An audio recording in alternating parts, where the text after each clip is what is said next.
and the joy we share as we tarry in another silver moon.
Kyk, jou vader en ek het jou met angs gesoek. En hy sê vir hulle, waar gesoek. Het jy nie geweet dat ek in die dinge van my Vader moet wees nie? En hulle het die woord wat hy aan hulle gesê het nie verstaan nie. En hy het saam met hulle gegaan en Nasaret gekom en hy was hulle onderdanig en sy moeder het al hierdie dinge in haar hart bewaar. En Jesus het toegeneem in wysheid en grootte en in genade by God en die mense. Pragtige skrif. Ja. Ons teksvers vanmôre, vers 49, en hy sê vir hulle, waarom het u my gesoek? Het u nie geweet dat ek in die dinge van my Vader moet wees nie? Ek wil hê sommer hier aan die begin met u vir jouself daardie vraagie vra. Is u in die dinge van die Vader? Ons gaan vanmôre na 'n paar dinge kyk en sien wat wil die Here vir ons leer uit hierdie les uit vanmôre. Gaan ons antwoord ook wees, het u nie geweet dat ek in die dinge van my Vader moet wees nie? Wonderlik, wonderlik. Ek wil net nog 'n skrifgie lees wat ek vanmôre 'n groot deel oor gaan praat. En ons vind dit in Romeine 8 en ek dink dit is op die bladsy 4. Romeine 8 vers 14. Ek wil net daar begin vanmôre. En ek wil jy moet mooi luister want dit is baie belangrike skrif. Romeine 8 vers 14. Want almal wat deur die Gees van God gelei word, die is kinders van God. Ons kan nie deur die Gees van God gelei word as ons nie wedergebore is nie, want God kan net 'n gees van waarheid aanbid word. Met ander woorde, net ons gees wat opgewek is in die wedergeboorte is al wat gemeenskap met God kan hê. Die siel kan nie gemeenskap met hom hê nie en die liggaam kan ook nie met hom gemeenskap hê nie. So in ons innerlike gees, mens wat opgewek is met die wedergeboorte, dis hoe ons met God praat. En die stem van die Heilige Gees hoor, want die Heilige Gees kan net met die gees van hy se gees gemeenskap hê. So, nou sê hierdie skrif weer mooi. Hy sê, waar is ons nou vers 14.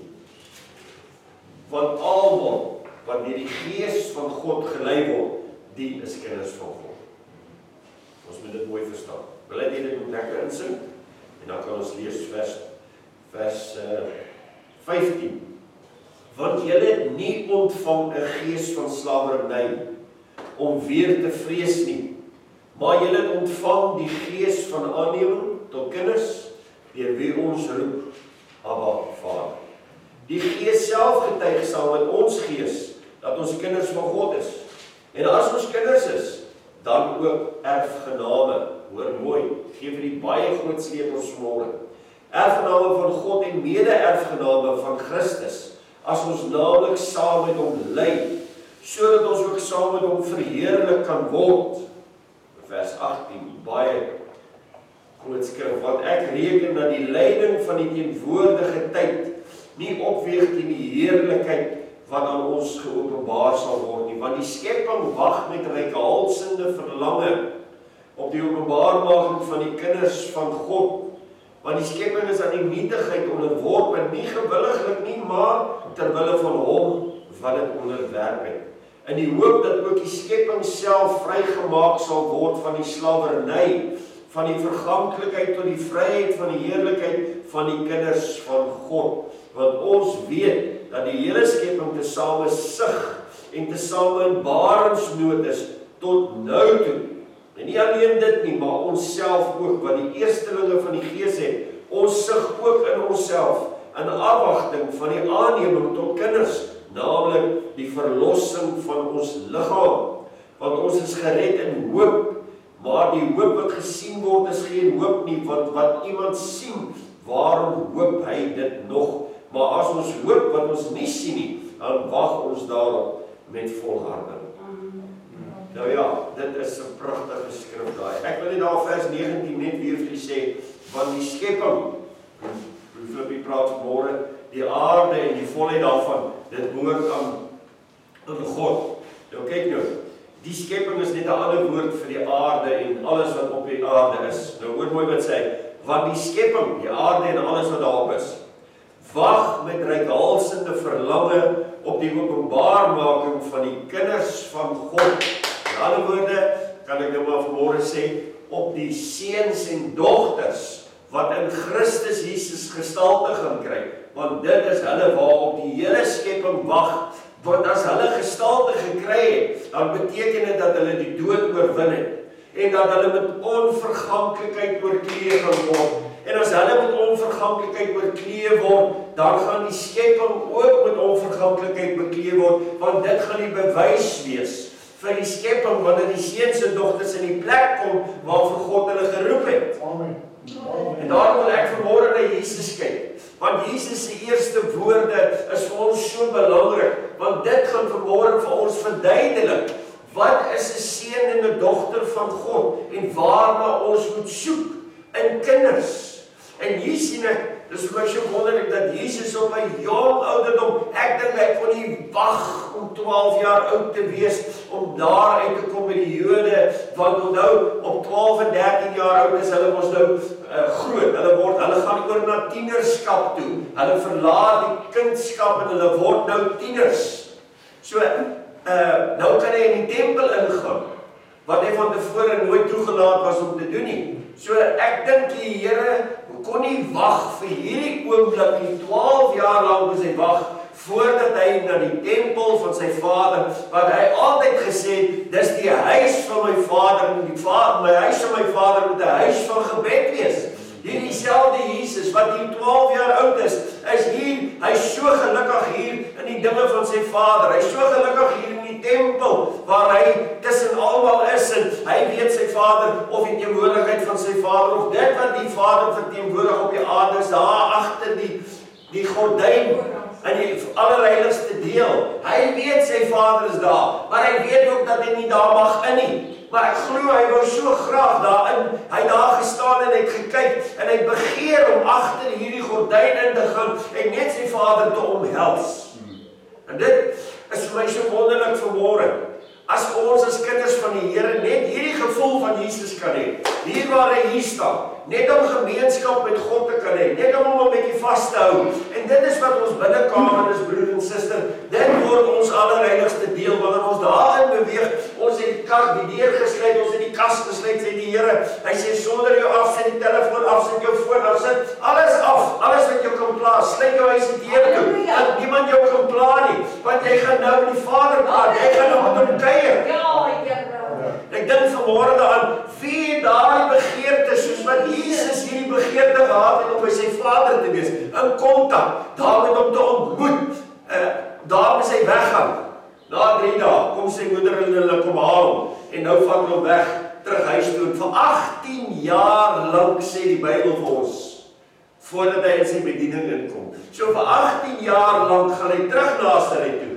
Hy kom nie weer by die tempel nie, en vir 18 jaar lank moet hy 18 jaar verdra, kan ek nou maar sê, voordat hy kan in sy bediening inkom, want hy het gewaag vir die woord van die Here, vir hom om tot 'n bediening in te kom, en die dag toe hy daar langs die Jordaanrivier verbystap, en Johannes is daar in die water besig, om mense te doop, en hy preek die bekering, en Jesus kom daar verby, toe kom hierdie aanwysing waarvoor Jesus gewag het, as jy dit mooi kan onthou. Johannes het so gedraai, en hy het hulle almal so gekyk wat rondom hom gestaan het, en hy het gesê, daar is die lam van God wat gekom het, om al die sondes van die wêreld te vergewe. Hy draai na die Here Jesus toe, en hy wys met sy vinger na die Here Jesus toe. En Johannes erken hom. Niemand anders het Jesus erken, net Johannes. Hoekom Johannes? Want Johannes hy het so ywer gehad vir die werk van die Here. Hy het so ywer gehad om in God se huis te wees. So ywer gehad om mense te kry om hulle te bekeer voor die Here. Dat tot die Fariseërs uit die dorp uitgekom het, na hom toe. En dat hy vir hulle gesê het, julle witgepleisterde grafte en slange, wat soek julle hier? Hoekom wil julle gedoop word? Hoekom bekeer julle hulle nie? Want julle is soos grafte vol doodsbeendere. Met ander woorde, hulle was die kerk van daai dag. Hulle was vol letter, want die Bybel sê vir ons, die letter maak dood, die gees maak lewendig. Ons het nou gelees, hulle wat deur die gees wandel, hulle is ware kinders van God. Ek en jy moet seker maak vanmôre, kind van die Here, dat ons waar in die gees wandel. Alles wat ons doen, sê, dink, dit moet in die gees wees. Want as ons dit nie doen nie, en dan kom Paulus se woorde vir ons, en Paulus se woorde sê, hoe is dit dan dat julle in die gees maar julle eindig in die vlees. Ek dink ons is baie almal van ons is daaraan skuldig. Dat een of ander tyd sal jy so gees in die gees begin praat en dan later aan dan verander jou spraak en jy kuier nou oor die weer en jy kuier oor hierdie en oor die godheid word dan nou nie meer gepraat nie. Ek kan dit sien by Josef se ma, by Jesus se ma en pa, aardse ma en pa, Josef en Maria. Hoe kan hulle weet, daar was 'n profesie. Kom ons lees net daai profesie. Ek praat nou op 'n hele ander koers, so die Here my nou lê. Prys sy wonderlike naam. Kyk, waar is hy? Sy ook op bladsy 4. Lukas 1 vers 26. Kom ons lees net gou daar. Ek wil net hê dat jy sien. Nee, jy kan dit nie glo nie. Dis maar hoe die mens is. Hierdie is nou Maria. Dis nou die heilige vrou. Die heilige vrou soos wat die Romeinse Katolieke haar oplig en sê vir ons dat hulle na haar toe bid, want omdat sy ma is, sal sorg dat ons gebede verhoor word. Sies tog. Terwyl die Here Jesus sê, alles wat julle die Vader in my naam vra, nie Maria se naam nie, in my naam vra, sal die Vader vir julle gee en vir julle doen. Kom ons kyk gou na Lukas 1 vers 26. Dit is daarom so amazing. 1 vers 26. Kyk net die wat staan nie. Die geboorte van Jesus aangekondig. Nou wil ek hê jy moet terugdink, want ek praat vanmôre ook oor die ouers, die moeder en die pa, Josef. Hier sien ons dat hulle weggaan van die tempel af. Jesus is hulle enigste seentjie. En die gaan hulle weg van die tempel af. Sonder hom. Ek dink 'n ma en pa sal nie sommer jou kind vergeet. Veral in hulle omstandighede. Wat hulle in die karre gehad het, hulle het geloop met donkies en die donkie die vrag gedra. En party van hulle wat 'n bietjie ryker was, het op 'n donkie gery. Maar ek kan nie glo hulle vergeet hulle kind na die fees nie. Die fees dink ek was ook so lekker vir hulle dat hulle nie eens aan die Here Jesus gedink het nie. En hoeveel van ons is gelowiges? Is word dinge vir ons nie so lekker in die wêreld wanneer ons begin kuier met vriende en dan vergeet ons gewoon van die Here Jesus nie. Dan val dit ons agterna by, o, Here, maar waar is die Here Jesus nou? En dan gaan soek ons die Here Jesus soos hulle. Hulle 3 dae gevat om die Here Jesus in die hande te kry. En die Here vra vir hulle hierdie vraag. Maar het julle nie geweet nie dat ek besig moet wees met die dinge van my Vader nie? Het julle al klaar vergeet? En ek dink by myself, hoe sal hulle nou, wat het hulle vergeet? En ek gaan soek en ek kry hierdie skrif. En hierdie skrif sê vir ons so mooi.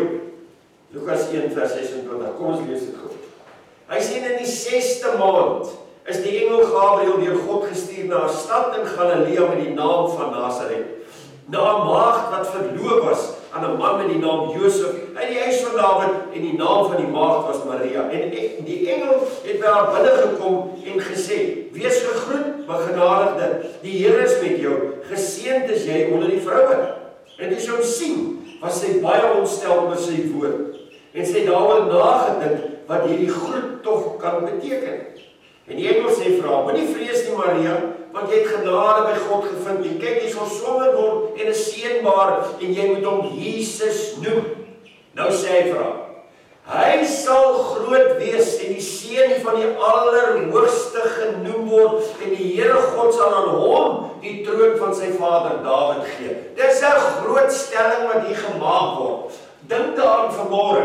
Sou 'n engel van die hemel af na u toe kom terwyl u dalk in die bidkamer is, binnekamer besig om te bid en hier staan 'n engel langs u en die engel sê vir u, of dit nou geestelik is of wat ook al vir u, maar u gaan swanger word en u gaan die seun baar en hierdie seun wat u gaan baar, sy naam gaan Jesus Christus wees. Hy gaan die verlosser wees. Hy is God wat aarde toe gekom het, wat vlees geword het en jy gaan daardie kind baar. Sal jy mos nou nooit in jou lewe so iets vergeet nie. Jy sal weet, die kind gebore word, dan weet jy, maar dit is die seun van God. Want die engel het vir my gesê, die kind dan wie ek geboorte wil gee, gaan die seun van God wees. Jy gaan so mooi na hom kyk, wat God het jou iets gegee, om na te kyk wat eintlik hy self is. Dink daaraan vanmôre, jy gaan hom nie vergeet nie. Jy gaan nie weggaan van die tempel af, na die feeste, en lekker kuier, en vergeet hom nie. Jy het eintlik al opdrag gekry om na hom te kyk, hy is in jou sorg geplaas.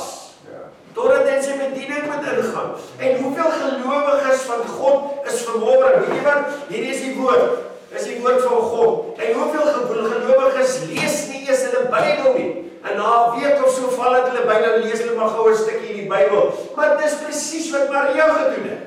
Maria het hom vergeet. Hy was die woord wat vlees geword het. En sy het geloof. En hulle 3 dae lank gesoek na hom. Dan God hulle teruggekeer en gesoek na hom.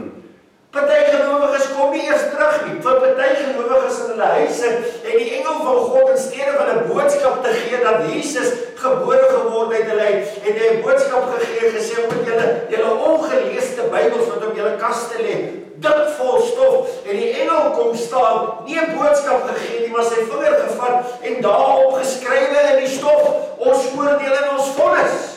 Omdat ons dit nie lees nie. Glo vir my vandag, broer en suster, u gaan dit sien in die hemel. Hierdie selfde woorde wat ek vir u sê vanmôre, gaan daar engele in die hemel wees wat gaan getuig en sê maar ek het op daai man se Bybel geskrywe omdat hy lou geword het. Wegbeweeg het van die Here af. Ja. Hierdie is 'n saak. Hierdie is 'n diep saak. Dit wil ek vanmôre vir u sê. Daar was 'n dag wat God afgekyk het na jou toe en my, wat hy sy aangesig na ons toe gedraai het. Wat ek en jy geestelik swanger geraak het met Christus. Want onthou ek leef nie meer nie. Daar het 'n dag gekom wat Christus in my ingekom het. En dit was my verantwoordelikheid om na hom te kyk en om te koester. Sodat hy gestalte in my kan kry. Hy moet opgroei, hy moet groot word in my. Dink daaraan vanmôre, wat die hele skepping daar buite wag met reikhalsende verlange vir elkeen van ons wat sê ons is gelowiges, sodat Christus gestalte in ons kry, broer en suster, sodat ons genoem kan word seuns en dogters van die Allerhoogste God. En dit kan net gebeur in Christus Jesus. Amen. Dink daaraan vanmôre, daai skepping wat daar buite lê, as jy net daar by die trappie afloop en jy kyk in die bos en al daai goed, dan wil ek hê jy moet die roep hoor van die skepping wat sê, ek wag vir jou om in plek te kom. Ja, Amen. Amen. Want as jy in plek kom, dan kan ek in plek kom. Ja. Want die Bybel ons het laasweek gehoor, Johannes het mooi gesê, hy sê, hierdie aarde het verby gegaan. Die hemel het verby gegaan, onthou dit. Hulle was oorkleed met verganklikheid, hulle kan vergaan, daai aarde gaan net so vergaan, soos wat jou en my liggaam gaan vergaan, want ons is uit dieselfde uit. Stof gemaak tot stof gaan ons terugkeer, dink daaraan vanmôre, soos wat my liggaam gaan vergaan, verganklik is, en ek oorkleed word met 'n onverganklike liggaam, net so gaan daai aarde hier buitekant sy liggaam verbygaan en hy word bekleed met 'n onverganklikheid en op daai onverganklikheid daal hierdie tempel, hierdie nuwe Jerusalem van God neer. Ja. Kan jy dit verstaan vanmôre? Nou sê ek vanmôre, ek en jy het 'n verantwoordelikheid. Nou wil ek hê ons moet net so 'n bietjie verder gaan. Kom ons gaan net so 'n bietjie verder. Prys die Here. Ons het nou lekker daar gelees. Ek het nou al by die punte beweeg. Ek glo. Ek lees hierdie skrif en ek glo dat Maria, want ons het net nou gelees in daai skrif staan, dat Maria die dinge nie verstaan het nie. Toe hierdie engel by haar kom, en hy sê vir haar dat sy geboorte gaan gee aan Jesus, die seun van God, die Allerhoogste God. Toe sê hy die woorde hoor, het sy dit nie verstaan nie, maar die Bybel sê, sy dit in haar hart gebêre. Ek en jy hoor baie keer dalk op 'n Sondagmôre, hoor jy 'n woord wat jy uitgaan, en daar's party goed wat jy nie verstaan nie. Maar as jy net soos Maria kan wees, en dit bære in die hart, want daar gaan 'n dag kom, wat die Heilige Gees dit gaan lewendig maak vir jou. Moet dit nie net wegskuif van hier af nie. Bære dit in die hart, sy dit in haar hart gebære. En weet jy wat daai dag toe sy voor die kruis is, en hy hang daar, en hy begin hierdie laaste woorde van hom op die kruis sê. Toe kyk hy na Maria en hy kyk na Johannes wat daar was, en hy sê vir Johannes hierdie woorde, hy sê, seun, daar is jou ma, moeder, daar is jou seun. En hy gee daai maatskap, kan ek maar sê, af by die kruis, en hy sê vir Johannes, dis nou jou moeder. Hy is nie meer my moeder nie, want ek is God, ek keer terug waar ek was. En Kan jy dit verstaan? Hy het klaar gemaak met die aardse besigheid. Hy het die doel kom doen, hy het gesterf vir jou en my sondes, nou is hy op pad terug huis toe. Hy hang aan die kruis en tog in sy laaste oomblikke, hy weet, hy het alles, hy het die prys betaal en nou sy asem my plaas, is alles gedoen. As die woorde wat hy sê, dit is volbring, dan is alles klaar. Maar tog in die laaste doodsnikke van die wedstryd, soos die ouens altyd sê, red hy die dief wat hier langs hom is. Nou ek wil u vra 'n ander ding vanmôre. As ek en jy met die werk van die Here besig is, soos wat Jesus is. Jesus sê, maar weet julle nie dat ek in die werk van my Vader moet wees nie? Dat ek besig moet wees met my Vader se dinge nie? Daai selfde vraag word vanmôre deur Jesus aan u en my gevra. Waarmee is ons besig? Is ons besig met die werk van die Here? Is ons besig om die koninkryk uit te brei? Is ons besig om siele vir die Here te wen? Hier is Jesus op sy laaste oomblikke. Hy's in pyn, hy's vasgekap. Hulle het hom geslaan, 39 houe kans oor sy rug. Hier hang hy. Wie wat as ouers wat op daai oomblik aan homself moes dink, dan sit hy in al daai pyn en lyding wat hy moes deurgaan. En tog is sy woorde, Vader vergeef hulle want hulle weet nie wat hulle doen nie. Jy kan elke woord van daai 5 goed wat hy gesê het op die kruis, kan jy gaan kyk en elke ding het iets met die mensdom te doen gehad en nie met homself nie.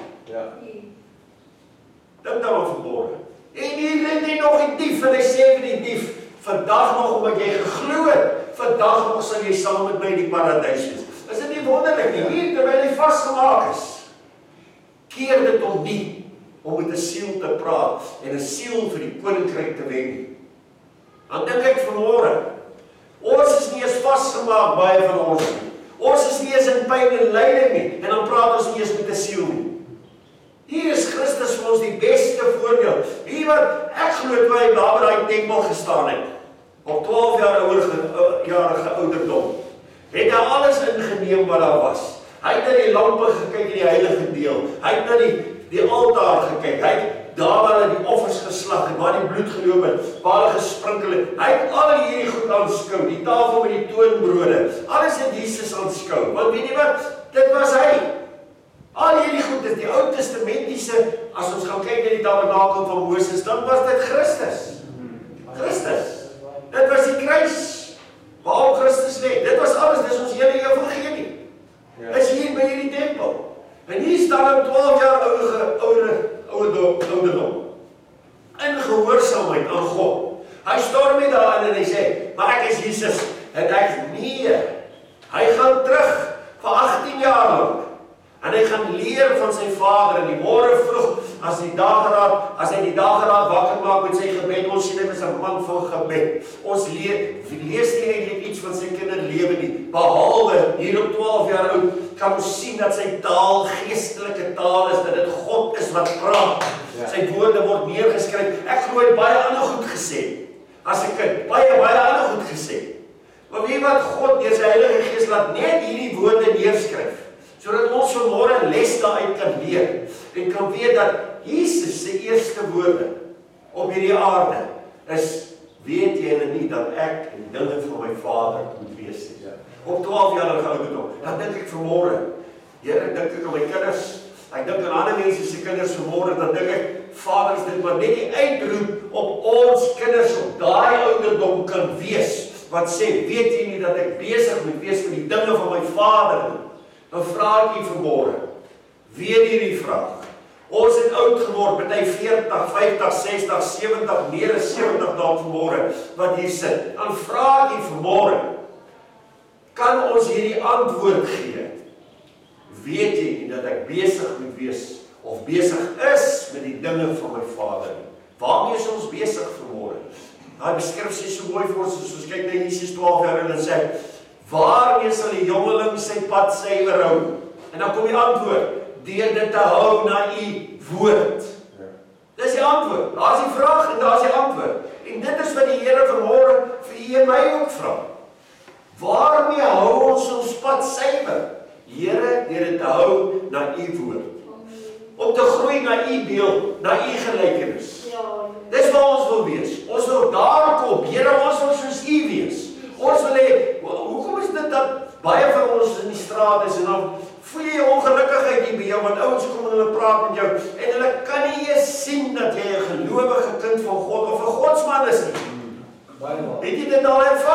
dan vra ek vir myself, Here, straal daar nie genoeg van u lig deur my na buite toe nie. Hoekom vertel hulle vuil grappies? Hoekom vloek hulle jou teenwoordigheid in hierdie? Is daar nie genoeg van God in my nie? Ja. Kom ek vra jy die vraag vanmôre? Verstaan jy dit? Is my antwoord dalk nie hierdie antwoord nie? As ek gevra word vanmôre, dalk is ek besig met die dinge van die Here. Want dit is ons wat die kerk ons nie besig kry. Die dinge van die Here. Want die Here van die dinge het ons daar in die tempel agtergelaat. Ons is al weg, ons soek maar vir 3 dae. Ons weet nie eens waar ons hom gelos het nie. Ek wil vanmôre vir julle sê, geliefde kind van die Here, daar's een plek waar ek en jy vir Jesus kan soek, en dis by die Vader. Want hy het gesê, weet julle nie, dat ek moet besig wees met my Vader se dinge nie. So jy sal definitief in die huis van God kry. Nou vra ek jou vanmôre, baie keer soek jy gelowiges op 'n Sondagmôre, dan is daar nie eens 'n verskoning gemaak nie, niks nie. Daar is niks nie. Die SMS nie siek is nie, niks nie. Dan bly hulle net weg van die huis van die Here af. Hulle bly weg van hierdie broodjie wat hulle op 'n Sondagmôre moet kom kry, wat hulle die hele week moet dra, versadig moet maak. Kan jy dit verstaan vanmôre? Dan sê ek, Here, maar waar het die gelowige kind van God ingesak?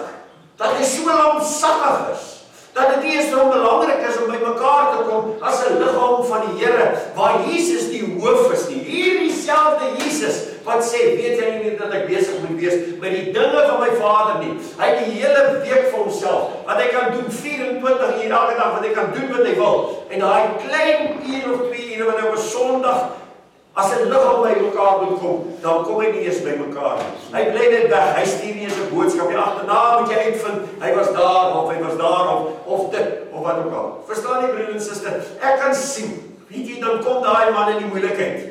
Ek kom 'n lang pad met hierdie goed aan. Dan kom daai selfde man in die moeilikheid. En waar hardloop hy? Die eerste wat daar hardloop is na die pastoor toe. Ja. Of na broer Japie toe. Eerste wat hy doen, broer Japie, ek is in die moeilikheid. Nou moet jy my help. Nou weet jy wat? Dis nonsens. Glo vir my vanmôre, dis nonsens. Want hy sê, soek allereers die koninkryk van God en sy geregtigheid, en dan sal ek vir jou gee wat jy nodig het. Ja. Dis wat God se woord my leer. Ek hardloop nie na die arm van vlees toe nie. Ek weet ek was verkeerd. Ek weet ek het die Here soos 'n spaarwiel behandel. En daarom moet ek terughardloop na hom toe, want dis al wat ek Jesus gaan kry. Ek gaan Jesus in die Vader se teenwoordigheid kry. Definitief nie by broer Japie nie. Kan jy dit verstaan? Ja. Want broer Japie het Jesus binne in hom. Maar hoekom is Jesus nie binne in jou nie? Want as Jesus in jou was, sou jy definitief nie die liggaam so afgeskeep het nie. Ons is afhanklik van mekaar soos ons hier sit, broer en suster. Regtig waar. Jy nou sien niere, hy werk aan die vulke in die liggame.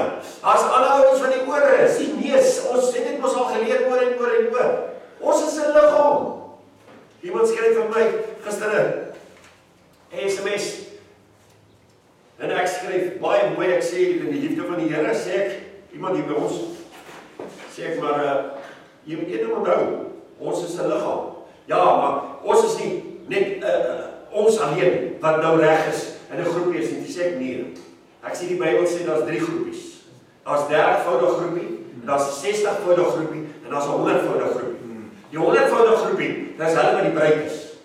As jy wil 60voudig wees, dan gaan aan met jou lewe soos jy lewe. As jy 30voudig wil wees, gaan aan met jou lewe soos jy wil lewe. Dan is daar nie plek hier vir jou nie. Ja. Hier is net hulle wat 100% God wil soek.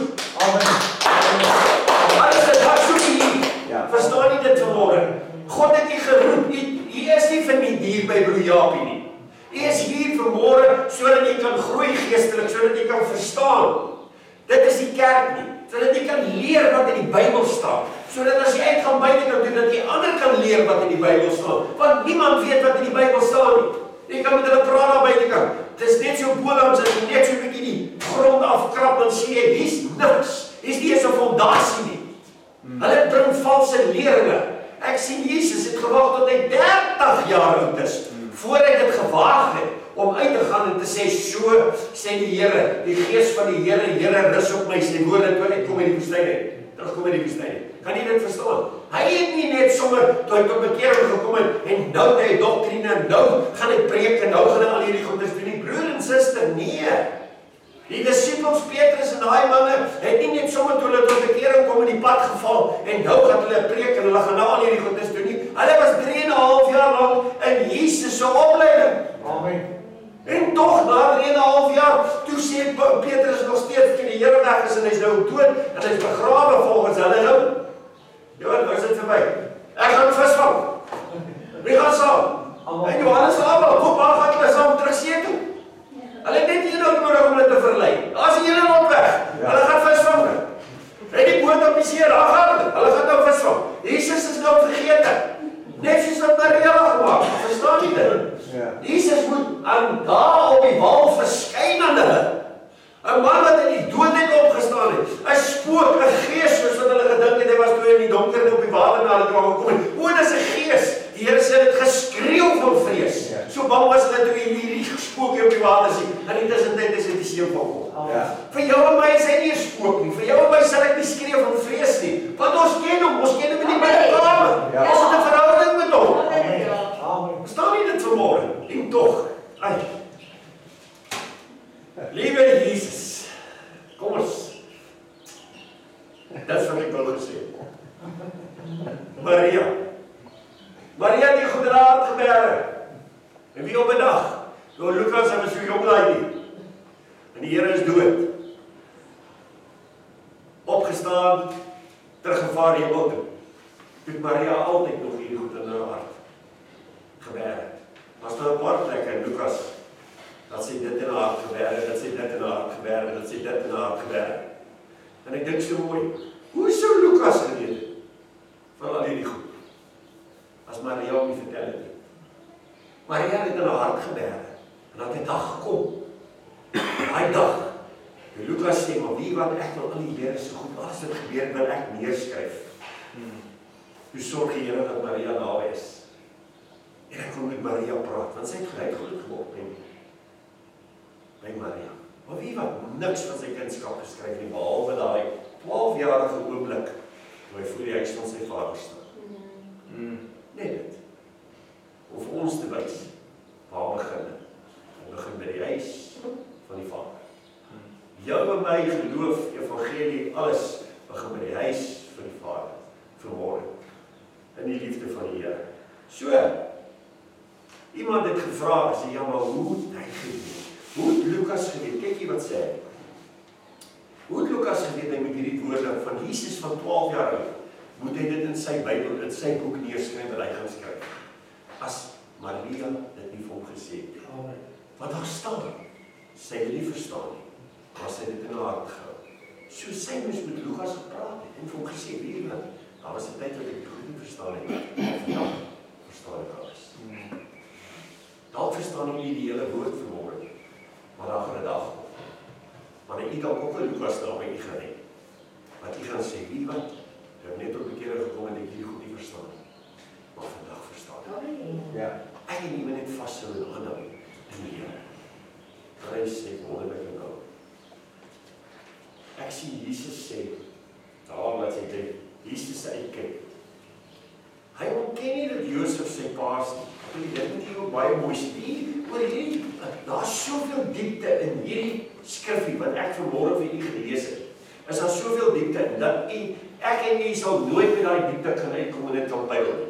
Want daai diepte hou aan en hoe dieper jy gaan, hoe meer begin goed oopgaan en oopgaan. Ek vertel jy maar net boonlangs alles soos wat die Here vir my gewys het. Nou kyk jy wat sê Jesus sê, kyk, die heilige kind ontken nie dat Josef sy vader is nie. Laat sy 3 reg in die middel punt weet. Hy ontken nie dat Josef sy vader is nie. Maar hy kyk verby Josef. Baie van ons is so besig met ons aardse vaders en families, dat ons baie min kere verby hulle kyk na die hemelse Vader, wat regtig ons Vader is. Dan kyk jy wat skryf hy, en hy vra hierdie woorde, terwyl Josef daar is, terwyl Maria daar is, en hulle vra hierdie vraag aan hom, kyk hy verby Josef. Ek wonder wat moes Josef gedink het aan haar oomblik. En hy sê, maar jy nie geweet, ek moet besig wees met die dinge van my Vader nie. Het jy dit nou vergeet wat die engel vir jou gesê het, Maria? Dis maar 12 jaar terug. Dit was so groot ondervinding. Het jy klaar vergeet? Het jy vergeet die engele wat jou verskyn het, jou gesê dat ek die seun van God gaan wees? Ek dink nie, ek sal dit nooit kan vergeet. Ek sê nou wie, Ek sal dit nooit kan vergeet nie. As 'n engel aan my verskyn het, vir 12 jaar daarna, maar vir 40 jaar daarna, sal ek dit nog altyd getuig en vertel en sê, wie daar was 'n dag waar die engel van die Here aan my verskyn het. En vir my gesê, dat die allerhoogste seun, allerhoogste se seun, uit my uitgebore gekom. Dalk het sy dit vir almal vertel, en niemand het al geglo nie. Maar daar was een wat al geglo het. Nadat die engel klaar gepraat het, toe sê hy, en jou niggie, Elisabeth, is ook verwagtend, en sy sal 6 maande swanger. En ek dink Maria het in hierdie oomblik, dalk het sy gedink, ek weet nie, dis maar hoe ek dit nou sien. Dalk het sy gedink, Here, sy het nie geweet, maar hoe kan Elisabeth swanger wees? Want Elisabeth, sy baarmoeder is toegesluit, sy kan nie kinders sê nie. So hoe is dit? Nee, sy moet definitief gaan kyk, want as dit waar is, dan is hierdie verskynsel wat sy nou hier gesien het, dan moet dit ook waar is. Want dit is dieselfde engel wat dit vir haar gesê het. So dalk is dit hoekom sy so vinnig nou na Elisabeth toe gegaan het. En weet wat gebeur? Toe sy daar inkom by Elisabeth, sê die woord vir ons. Ek gelees dit gister weer oor. Dit is so amazing. Toe sy inkom, sy klop aan die deur en Elisabeth sê dat sy vir 6 maande lank weggekruip het. Want sy het gedink, wat gaan die jongere sê? Sy is 'n ou tannie en hier sê swanger. Hulle gaan vir haar lag en hulle gaan haar spot. Daar staan mooi geskrywe, vir 6 maande lank kruip sy weg. Met hierdie toestand wat sy is. En hier klop Maria aan die deur. En ek dink sy het die deur oopgemaak en gevra, wie's daar? Want sy wou nie eintlik daar in die toestand sien. Dit wonderlik. En sy sê, maar as Maria jou niggie, en sy maak dadelik die deur. En toe sy die deur oopmaak, sê die Bybel, gebeur daar iets in haar moederskoon. Nou ek weet nie. Ek dink nie dat kleintjie Johannes het ooit 'n beweging gemaak nie. Want anders sou sy dit nie so wonderwerk gesien het nie. Die Bybel sê, toe sy die deur oopmaak en Maria groet, toe draai die babatjie binne in haar maag. En daar staan, en sy word gedoop met die Heilige Gees. Gedoop met die Heilige Gees. En weet jy wat? Jesus is nog net 'n babatjie. Hy is nog in die beginstadium in Maria se baarmoeder. So ek wil nie sê vanmôre, jy moet jouself nie onderskat nie. Jy moet nie dink, maar ek ken nog nie die Bybel uit my kop uit nie. Jesus is so klein daar binne nie, soos wat hy en Maria was. Maar daar het 'n beweging gekom by ander gelowiges. Jy dit wat sy gesê het. En jy dit verstaan vanmôre. Dis al wat die Here vanmôre nodig het. Hy het 'n instrument nodig wat bereid is om te sê, ek sal gehoorsaam wees. Ek sal die wil van die Vader doen. Engel was by jou. Hy het vir jou gesê, Jesus is daar binne in jou. Maar jy soek 'n bevestiging. Maar jy het gou 'n bevestiging gekry. Sy het by ander gelowiges gekry. Baie keer kry ek en jy, ons is besig met die woord, ons is besig met Jesus. Ons is besig met hom. Maar ons soek bevestiging. Ons soek iemand wat vir ons gaan sê, 'n skrif gee of wat ook al. En weet jy wat is so wonderlik? Dan stap 'n ander gelowige daarin. En die oomblik as hy daar instap, dan sê hy iets. Ek luister net my broer bid vanmôre so met die eerste sinnetjie. Hy sê my Vader, hy sê ek sê Here,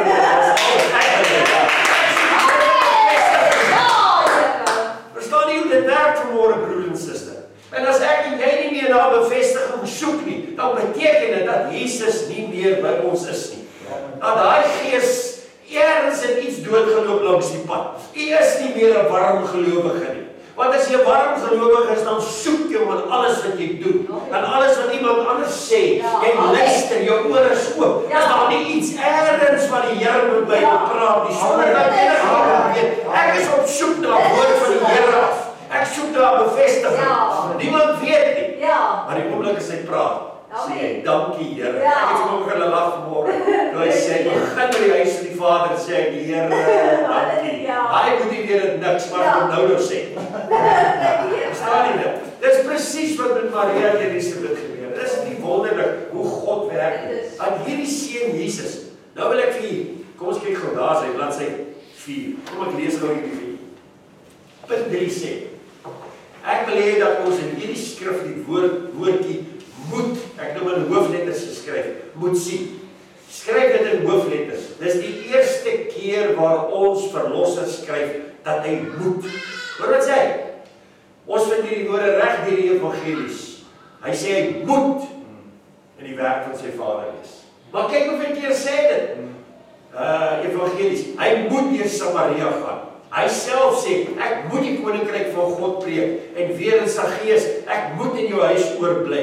En weer, ek moet die werke van my Vader doen wat my gestuur het. Die seun van die mens moet baie dinge ly en verwerp word. Die seun van die mens moet opgelig word. Hy moet gehoorsaam, hy leer deur die dinge wat hy moet ly. Kyk net hoeveel keer, as net 'n paar goedjies vat, dan sien jy dat hierdie selfde woorde van Jesus as 'n kind van 12 jaar oud, hy reg deur die evangelie gebruik het, en sê ek moet dit doen, ek moet dit doen, ek moet dit doen. Dan vra ek die vraag vanmôre aan u kind van die Here, medegelowige, vanmôre, voel u dat u moet vir die Here iets doen? Want as daai moet nie daar is nie, is jy in die moeilikheid vanmôre. Geloof my, voel jy dat jy moet met 'n siel daar buite gaan praat? Voel jy dat jy moet vir 'n sieke gaan bid? Moet hospitaal toe gaan? Moet traktaatjies gaan uitdeel wanneer traktaatjies in die dorp uitgedeel word? Moet al hierdie moeds, die moed om die Vader se wil te doen. Voel jy dat jy moet kerk toe gaan Sondagmôre, want daar kom die heiliges by mekaar? Voel jy dat jy moet vir 'n broer gaan kuier? Of gaan hoor, maar hoekom is jy Sondag nie by die kerk nie? Voel jy nie dat jy moet? Kan jy verstaan wat ek vir jy sê? Jesus laat skrywe, oral, ek moet, ek moet, ek moet, ek moet. Want hy sou gehoorsaamheid in die Vader. Wanneer daai moedwoordjie uit jou en my lewe verdwyn, wat die werk van die Here aanbetref, dan is ons in die moeilikheid. Dan sê ek moet tot bekering kom. Ek moet van hierdie lou gesindheid van my ontslae raak, en ek moet in die waarheid kom, en ek moet by die vuur van die Here uitkom, en ek moet by die heiliges uitkom. En jy dit verstaan vanmôre. Ons het almal daai woordjie in ons lewe.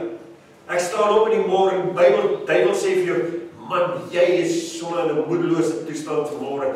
Jy is nie, jy kan nie bid nie. Here gaan jou nie eens hoor nie. Jy is so moedeloos. Los maar net alles. Gaan maar net die dag aan soos jy moet aangaan. En hoeveel gelowiges doen dit? Hy is nie lus om te bid, hy is nie lus om die Bybel te lees nie. Dan wel anyway, ek sal dit maar later doen. Dan loop hy, dan doen hy dit nie. Hy luister vir die duiwel wat die duiwel vir hom sê. Dan sê ek vanmôre, en daai oomblik wanneer hy by jou kom, dan moet jy vir hom sê, ek moet. Ek is nie bidder, ek is biddeloos, maar daarom moet ek gaan bid, sodat ek by die Here weer krag kan kry om nie kragteloos te wees nie, maar nie biddeloos te wees nie, nie moedeloos te wees nie, nie al die lose by my te hê nie, maar krag van die Here af te kry. Op te staan. Hy sê vir nee man, maar nie nou sing nie. Wie is nou lus om nou te sing? Dis jy is die tyd wat jy moet sing. Sê nie ek voel nou, hoe is die ouens gesê, ek kap 'n depro. Ek kap nou 'n depro. Los my, ek kap nou 'n depro. Ek wil ook reg in die donker sit onder die bed. Ek het toe getrek. Ek wil ook voel. Maar as jy daai oomblik wat die Here by jou kom, en dan sê jy daai woordjie, moet. Ek moet die dinge van my Vader wees. Ek moet nie onder die bed wees in die donker nie. Ek moet in die dinge van my Vader wees. Wonderlike woorde hierdie wat Jesus vir jou en my geleer het. Hierdie woorde is veronderstel om ons elke dag in die môre, as daar enige ander gevoel of 'n gees of 'n ding by jou is, dadelik te sê, ek moet in die dinge van my Vader wees. En op daai, as jy daai woorde sê, sal jy sien, die duiwel hardloop, jy sal sommer hoor hoe hardloop hy. Dink jy môre, my sussie, sy vertel ons, sy is daar in die kerk en die bid hier, en hulle sit so, die susters sit almal so in 'n kring, en sy sit op haar knie, en so, sy is nou net so, die rukkie wat sy nou tot bekering gekom het. Sy sê, sy hoor duidelik, hoe loop iemand, hier langsaam, en hy kom staan nie, langsaam. En sy dink by haarself, maar almal is nou besig om te bid. En sy dink by haarself, hoor jy al nie hierdie ou wat loop hier nie? En sy dink, ja, maar sy gaan nie al oop maak nie. Sy gaan nie kyk nie, wie dit is wat nou hier staan. Want eers dink sy, dit is dalk die pastoor, of so maar dan werk sy al hierdie goed neer, dan dink sy, nee, dit kan nie die pastoor wees nie. Hy weet ons, hulle is besig om te bid, hoekom sal hy nie so hard loop tot die langs hulle? Sy sê nou, sy hierdie stryd die binne haarself. En uiteindelik sê, ek moet bid. Ek moet bid. En sy begin bid. Sy sê, toe sy so een weg gebid het, toe hoor sy, koef, daar het die voet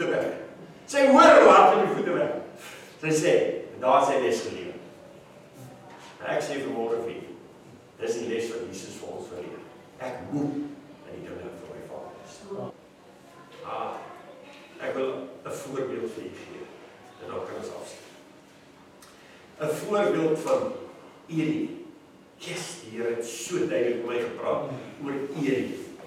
En u onthou almal vir Eli. Ek is met die kruisreeks besig. En terwyl ek met die kruisreeks besig is, nou gaan ek, en ek ondersoek elke detail, elke week wil ek nou so dit meer oopmaak, seker goed wat die Here gesê het, en wat 'n mens daaruit verstaan. En ek kry Eli, en ek gaan soek vir Eli, en ek kry vir Eli. En toe ek so by Eli kom, toe sien ek Eli, Hanna kom in, en Hanna kom bid daar, in die tempel, en Eli sit daar, hy is die hoofpriester. En hy sit daar, en Hanna huil voor die Here, want sy kan nie swanger raak nie, haar baarmoeder is toegesluit, en sy huil jaar na jaar, huil sy voor die Here, dat die Here haar tog sal raak sien. En daai môre staan Eli op. Ek dink hy baie opgestaan het, maar daar staan hy opgestaan. En hy loop tot by Hanna, en hy sê vir Hanna, so, hy sê, hoor jy, as jy dronk is, moenie kom bid nie. Sê die wyn met jou so maak. Yes, dit nee. Kyk, dan so uit die gees uit. Hy is so dood, soos hierdie muur. Hy weet nie wat dit is as iemand met die gees is. En die gees begin huil. Hy weet nie wat dit is. En hy bly terwyl hy dronk. Sê die wyn met dit doen. Ja, ek dink vanmôre broer en suster, sê nou maar jy is in daar, jou hande in die lug en jy huil en jy kom op wat jy sê. Ek vir jy te veel wyn gehad gisterand. Ek moet nou sê ek voel, hierdie arme Hanna, sy gaan deur hierdie vernedering. Dat sy sê vir ons, sy sê, nee my Heer, ek is nie dronk nie. Maar ek kan nie verwagting draag nie, en ek het nou gehuil voor die Here en die Here gevra. Hy voel so sleg, dat hy dadelik vir sê, toe maar volgende jaar, hierdie jaar het jy kleintjie.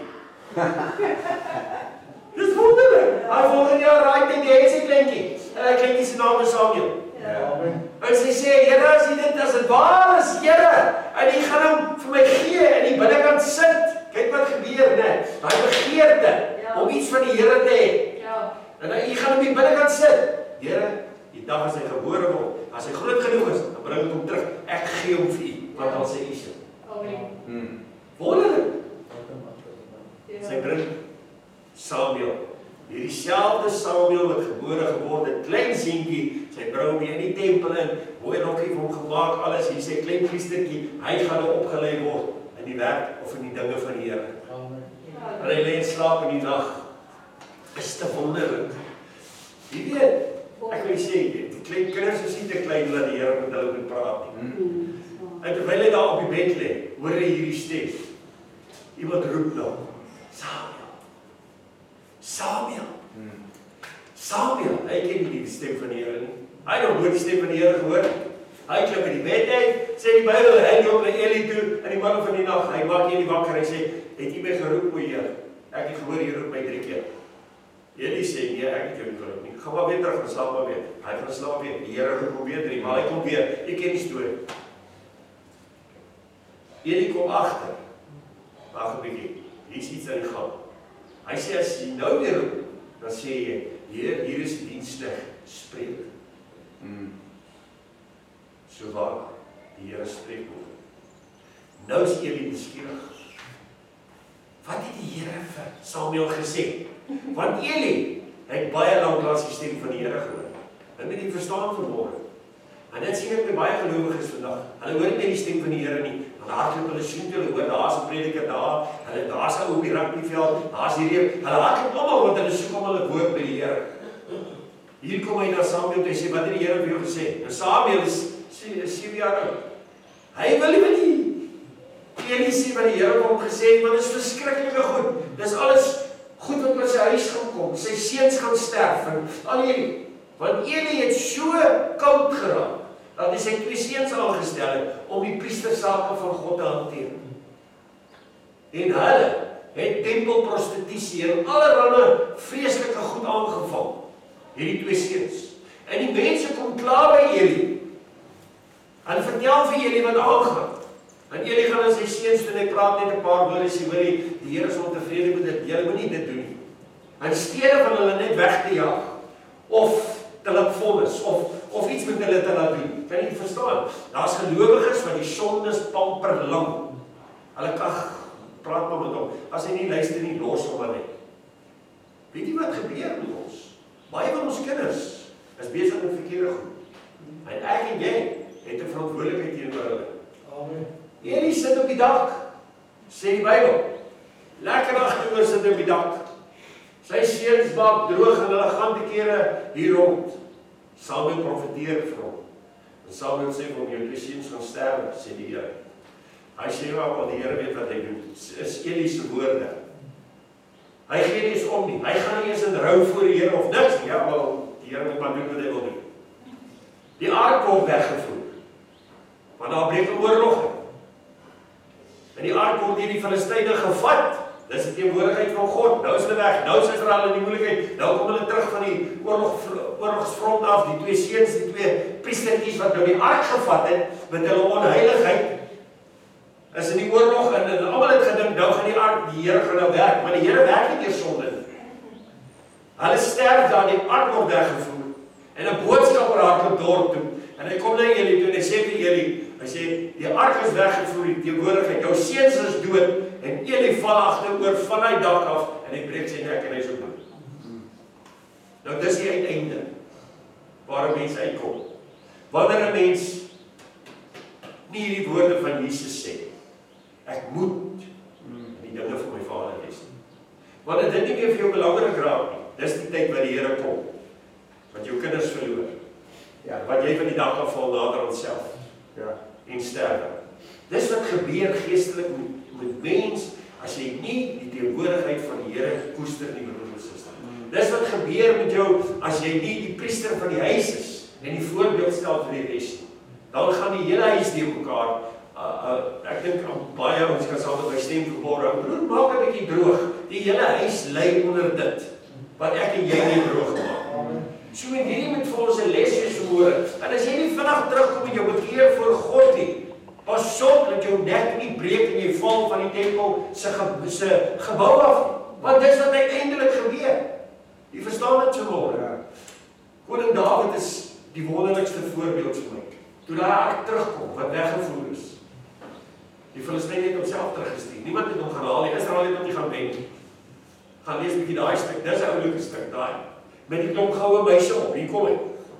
Daai koei ken die pad huis toe. Dis nie eens hulle koei nie. Die Israeliete se koei nie. Dis die Filistyne se koei wat voorloop voor daai wa en daai ark trek. Hy ken net Filistyne se land. Hy ken nie Israel nie. Maar God praat in daai koei se oor en hy loop in daai ark. Hy gaan Israel toe. Hy is nog nooit in sy lewe in Israel nie. Dis wonderlik hoe God werk. Hy vat die ark terug. Toe Dawid die ark sien, is sy blydskap so groot, sê die Bybel, dat hy so dans dat hy naak in die straat dans. Kaal in die straat rond hardloop. En ander ouens kyk op kom ons en sê, ja, maar kyk hier broer, kyk wat van hy nou weer. Ek wil sê, daar's baie dinge in die kerk van die Here, wanneer die gees van die Here oor 'n plek in die môre. Wat party ou slaapse goed sal doen en dan sê ek, nee, kyk wat maak hierdie ou. Nee. Mens moet stigtelik wees in die huis van die Here. Mens draai jou so in die huis van die Here. Ek het al ouens gesien val op die grond. Rol teen die muur, rol teen die stoele. Liewe aarde. Dan dink ek, ou broer, wat is dit nou, epilepsie of wat gaan nou hier? Maar wie nou so lig op die ouens kyk en al opstaan en hende. Hy nou moet ek met die Here gaan. En ek het hom gehoor. Hier kan jy sê môre. Okay, nou Jesus se woord dan sê ek moet die dinge van my pa wees, van my Vader wees. Vra vanmôre vir die kerk. En watter dinge is ons vanmôre? Is ons in die dinge van die Vader? Hoe dit gaan die wonderlikste plek wees. Nou kyk jy Dawid sê, daar staan 1 Kronieke 14 vers 15. Sê Dawid vir ons. Hy kry 'n boodskap en die boodskap sê hy moet wag vir die roering in die balsembosse. Die windjie wat so waai in die balsembosse. Hy moet glad in die oorlog ingaan voor hy daai windjie hoor nie.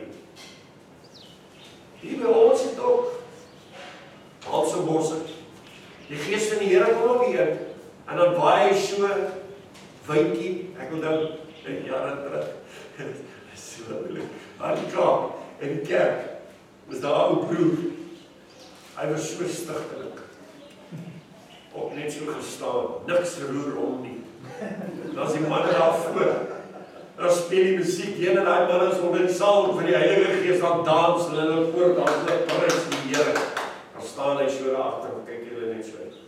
En ou sister staan so achter hom, en sy sê, broer Henny, dink jy nie, jy moet ook maar daar bietjie in die bad gaan spring nie, kyk net hoe lekker al jare hulle daar in die water, en sê, dat vat 'n groot wind, ou sister, om my daar voor te kry, nie 'n klein windjie. En sy besluit, wag 'n bietjie, hier na die derde Sondag, maar dis nonsens hierdie, want die wind wil nie genoeg waai nie, en sy bring 'n fietspomp saam. En sy staan agter ou broer Henny. Die volgende ding draai manne daar voor spring en hulle jambula en hulle prys die Here. En ou broer Henny staan daar en sê, nee, jou broer gaan nie beweeg vanmôre nie, toe haal sy die fietspomp uit. En sy sit die fietspomp so agter hierso by sy boude en sy begin 'n pomp. Sy sê, broer, hierso, ek het jou wind saamgebring vanmôre. En sy raai op die kaart op ou broer Henny daar en hy pomp kyk. En die pomp. Tot na voor. Dit is wel wonderlik met die Here werk. Ja, jy roer jou. As jy nie oor roer word nie, dan gebruik iemand anders wat jy doen. Maar hy wil lewe met jou. Hy is God vanmôre. Vir lewe, né? Prys sy wonderlike naam. Hy sê Paulus daar, wat sê, ons kyk goed. Jy kan alles mooi gelees. Ek gaan dit nie alles vir u lees nie. Baie keer is die prediker ook besig om op die wal rond te loop. En partykeer gaan hy in die water en met sy Engels nou, daar is baie gelowiges, dis eintlik so wonderlik 'n voorbeeld wat Esegiel vir ons gee. Esegiel sê, dat party ons sit op die wal, en daar is lekker water, dat party ons maak net hulle voetjies nat, ander ouens is tot by die knieë nat, ander ouens is tot by die heupe nat, en ons is ander ouens wat swem, hulle kan dit nou net nie help nie, hulle swem. Nou ja, dis dieselfde in die huis van die Here. Selfde met hom nie gewees, met die pompie. Hy het net daai pompie nodig gehad om by die water uit te bring waar hy nou kom swem.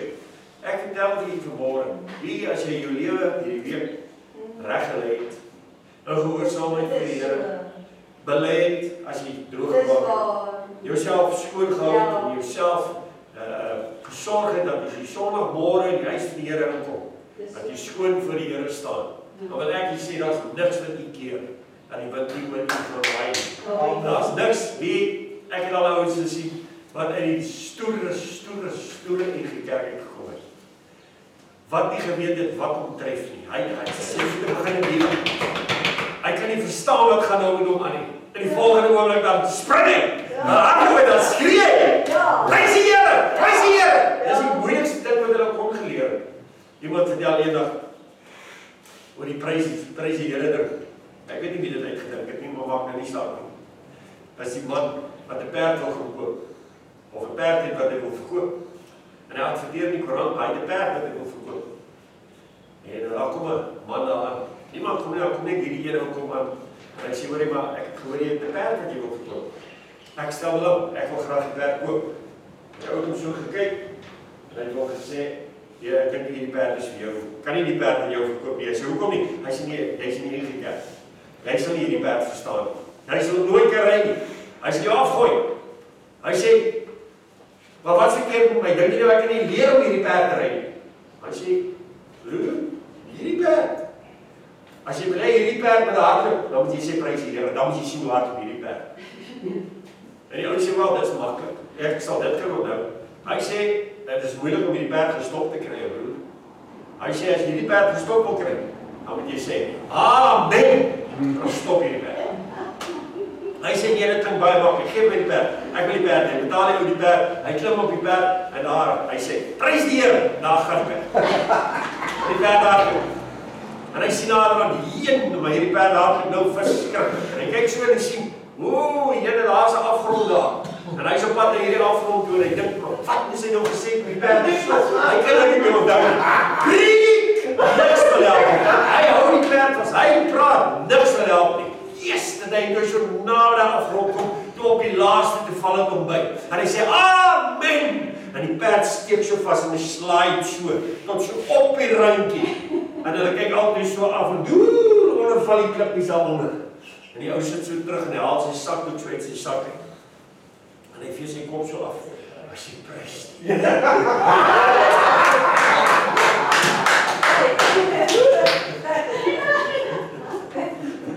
Moet nie 'n perd opsaal. Wat jy nie kan doen, suster. Ja, prys sy wonderlike naam. Ek dink op pastoor Fyn Mills jare terug, hy het spesiale dienste gehou. En hy is besig met die diens, maar daar in die kroeg is so groot bekleierery.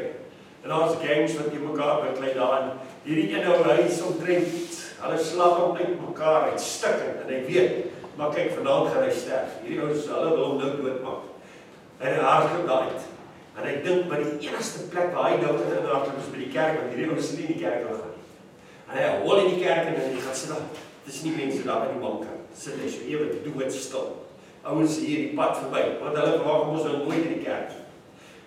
En die boodskap gaan uit, en terwyl die boodskap uitgaan, te begin die Here met hom praat daar in sy toestand dat hy daar weer sit.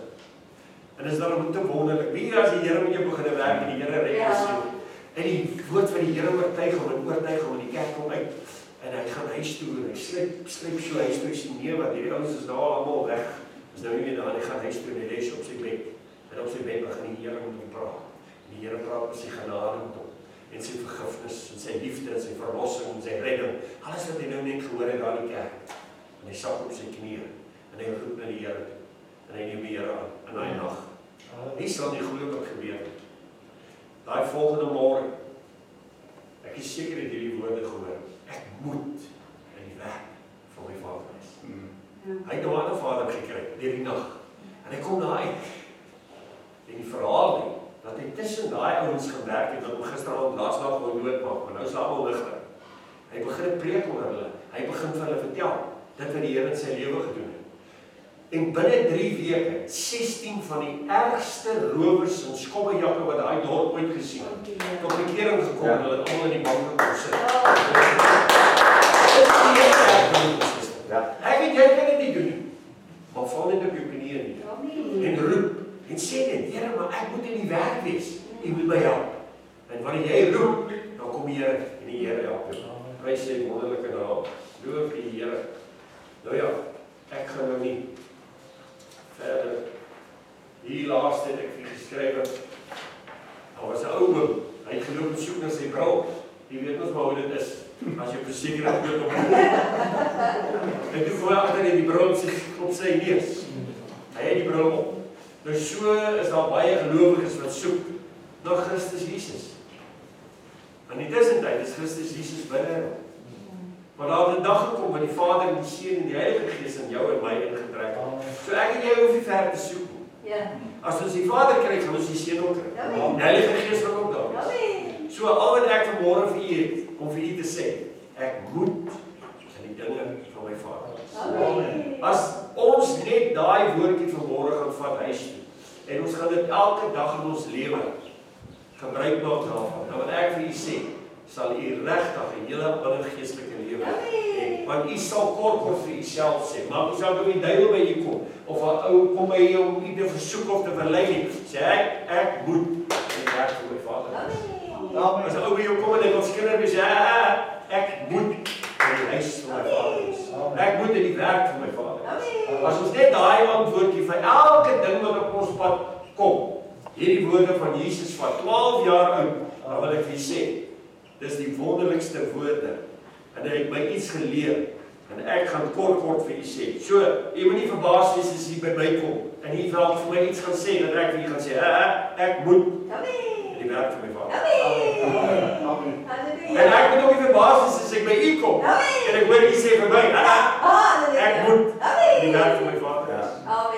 Die Here seën die woord tot die harte. Kom ons buig ons hoofde. Vader in die hemel, ons het dit op 'n ander manier van u gehoor vanmôre. Deur die Seun Jesus se woorde. 12 jaar oud. Here, ons het eers by sy woorde uitgekom toe hy ouer geword het. Toe hy die bediening ingegaan het, 30 jaar oud geword het. Vader, maar dis so wonderlik om begin wat ons hier gemaak het. dat ons sien uit na volgende week. En die weke daarna, om te sien en te hoor, alles wat U gesê het. Dat ons dit kan verstaan, tot aan die einde van die kruistog. Here, hoe wonderlike pad gaan hierdie net nie vir ons wees om te leer nie. Ons sien uit om te leer, o Gees van God. En ons maak ons ook oop vanmôre en sê, Here, leer ons op hierdie pad wat ons moet loop. Maak ook nie ons oë oop. Ons ken die evangelie baie van ons Vader. Maar Here, U gaan vir ons in diepte bring. U gaan vir ons by plekke uitbring waar ons nog nooit was. Ons gaan swem. Ons gaan nie meer tot by die enkels of tot by die knieë nat wees nie. Nee, Here, ons gaan swem en ons gaan bad in die woord. En ons gaan alles hoor wat die Gees ons wil leer. Ek dank U daarvoor. Vader, ek bid vir hierdie week wat voor lê vir ons. Dat U met elkeen sal wees. U ken elkeen se behoefte en U ken elkeen se begeerte.